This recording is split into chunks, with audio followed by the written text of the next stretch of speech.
अच्छा आप साहब, वैसे ये बात तो जिस तरह आपने क्लियर आप कह रहे हैं कि चेक एंड बैलेंस नहीं है, यानी कि आसान रास्ता है एक तरह से ये, तो चेक एंड बैलेंस ये जो इतना हाईलाइट भी हम कर रहे हैं, आपको नहीं लगता कि हुकूमत को संजीदा लेना चाहिए? चैम्बर में बैठ के भी मुशावरत भी होती है कि चैम्बर के प्लेटफॉर्म से भी मशवरे दिए होंगे, ये तजावीज़ जा रही होंगी, तो आप क्या समझते हैं कि हुकूमत इस बारे में कुछ इकदाम उठा रही है, कुछ बेहतरी हो रही? सर देखिए, हमारी कौम का एक बहुत बड़ा मसला है, वो है इजी मनी।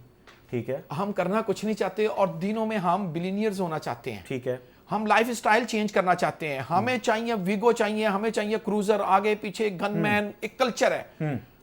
और उस कल्चर को अडॉप्ट करने के लिए मेरे पास सबसे आसान रास्ता है, मैं एक प्रोजेक्ट लॉन्च करता हूं, वो हॉरिजॉन्टल है या वर्टिकल है, मैं प्रोजेक्ट लॉन्च करता हूं और उसमें बेच देता हूं सब कुछ, उसमें हर चीज मैं बेचता हूं और फिर उसके बाद मेरा लाइफस्टाइल चेंज हो जाता है। और मुझे तो लाइफस्टाइल की फिक्र है, मुझे डिलीवर करना, क्रेडिबिलिटी, हर चीज मैं उसको दांव पे लगाने के लिए तैयार हूं। तो गवर्नमेंट जब तक इस रियल एस्टेट सेक्टर में नहीं आएगी, जिस तरह आपने शुरू में भी बात की कि हमारा मसला ये नहीं है कि पोटेंशियल अब खत्म हो चुका है और यहाँ पे इन्वेस्टमेंट कोई करे तो उसको रिटर्न नहीं मिलता। इसमें रिटर्न है, ये बेहतरीन इन्वेस्टमेंट है, लेकिन बात सिक्योरिटी की है, बात एतमाद की है। जब तक गवर्नमेंट इस सेक्टर को खुद इसकी लिमिटेशंस तय नहीं करती, ऑन करना पड़ेगा ना, जिस ऑन करे। और सादा सी बात है, अगर रूडा कर सकता है कि वो फाइल नंबर, प्लॉट नंबर के बगैर फाइल नहीं बेचने देता, ठीक है, तो आप क्यों नहीं कर सकते? रूडा ने एक और बड़ा अच्छा काम किया, वो कहता है कि देखिए आपने हमसे इतनी जमीन ली और इस पे आपने ये प्लान दिया हमें, आपका सपोज सेक्टर ब्लॉक ए है, आप ब्लॉक ए डिलीवर करें, हम आपको ब्लॉक बी पे जाने देंगे।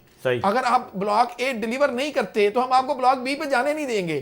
तो ये रिस्ट्रिक्शंस अगर रूडा लगा रहा है तो हमें मतलब मेरा ख्याल है कि गवर्नमेंट को इस पे एक्शन लेना चाहिए। एलडीए और इससे एप्रिसिएशन भी होगी कि नहीं, प्रॉपर्टी में डेवलपमेंट होगी तो एप्रिसिएशन होगी, सिक्योर इन्वेस्टमेंट। आप दुबई की बात कर रहे हैं, दुबई में आज यहाँ पे पाकिस्तान से बैठ के लोग सबसे बड़ी इन्वेस्टमेंट रियल एस्टेट में करते हैं, क्योंकि गवर्नमेंट उस इन्वेस्टमेंट के ऊपर प्रोटेक्शन है गवर्नमेंट की, ठीक, उनके डिपार्टमेंट उसको। अच्छा, इवन हाउस वहां पर टैक्सेस भी होते हैं, ये नहीं है कि टैक्सेस नहीं है, कम है, लेकिन वहां पर टैक्सेस होते हैं, लोग खुशी से दे रहे हैं क्योंकि सिक्योर है इन्वेस्टमेंट। तो ये अलमिया है कि सर मसला तो टैक्सेस का है नहीं ना, मसला तो गवर्नमेंट, लोग टैक्स देने को तैयार है, मसला तो असल आपकी जो इन्वेस्टमेंट है वो सिक्योर नहीं है। और वो मैं आपके सामने एक प्रोजेक्ट लॉन्च करूं, सुबह मैं बोरिया बिस्तरा गोल करूं और घर चला जाऊं तो कोई पूछने वाला नहीं है। और उसके बाद नैब की दरखास्तें हैं, और नैब के चक्कर में एक बंदा सऊदीया में बैठा है, जीसीसी में बैठा है, दुबई में बैठा है, उसने इन्वेस्टमेंट कर ली गलती से यहाँ पे किसी भी प्रोजेक्ट में, हॉरिजॉन्टल में, वर्टिकल में, उसके पास आप मुझे बताएं वो दुबई से उठकर आएगा, वो बहरीन से उठ के आएगा और यहाँ पर आकर वो नैब के धक्के खाएगा?